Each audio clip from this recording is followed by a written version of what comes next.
দেখতে দেখতে শেষ হলো আরেকটা ইন্টারন্যাশনাল ব্রেক এবং বরাবরের মতোই বার্সেলোনার কপালে জুটল আরও কয়টা ইনজুরি। লা ব্লগ্রানাদের শিবিরে আরও একবার আঘাত হানল ফিফা ভাইরাস, যে নামটা এসেছে আন্তর্জাতিক বিরতিতে খেলোয়াড়দের ইনজুরিতে পড়ার প্রবণতার পর। প্রতি ব্রেকেই কোনো না কোনো ক্লাব এই ভাইরাসে আক্রান্ত হয়, কেউ কম কেউ বেশি।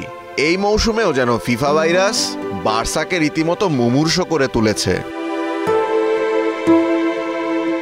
অক্টোবরের ইন্টারন্যাশনাল ব্রেকে বার্সেলোনার দলে বাড়ল আরও ইনজুরি। এল ক্লাসিকোকে সামনে রেখে দলের এত ইনজুরিতে হান্সি ফ্লিকের কপালে ভাঁজ পড়াটাই স্বাভাবিক। ইনজুরির তালিকায় যোগ দিয়েছেন রবার্ট লেভানডফস্কি, দানি ওলমো এবং ফেরান তোরেস। পোল্যান্ডের জার্সি গায়ে জড়িয়ে লেভানডফস্কি অক্টোবরে লিথুনিয়ার বিপক্ষে গোল পেলেও জানা গেছে হ্যামস্ট্রিং টিয়ারের কারণে 1 মাসের জন্য মাঠের বাইরে থাকতে হবে এই স্ট্রাইকারকে। যদিও অক্টোবরের 26-এই আসছে এল ক্লাসিকো। ওলমো এবং ফেরান তোরেসকেও স্পেন দল থেকে সাইডলাইন হতে হয়েছে মাসেল ইনজুরির কারণে।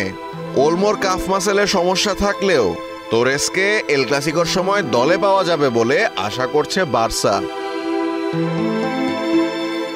তবে ফিফা ভাইরাসে এবারই প্রথম আক্রান্ত হয়নি বার্সা। তরুণ তারকা লামিন ইয়ামাল সেপ্টেম্বর ব্রেকে স্পেনের দায়িত্ব থেকে ফিরেছেন কুচকির ইনজুরি নিয়ে, ফলে তাকে মিস করতে হয়েছিল 4টি ম্যাচ। হান্সি ফ্লিক তখনই ক্রোশ ঝেড়েছিলেন লা রোহাদের উপর।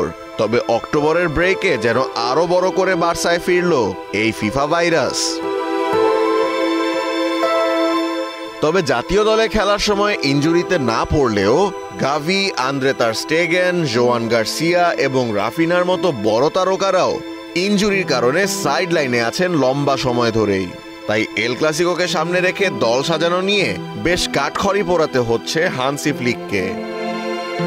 Ashfaqul Mushfiq, star news.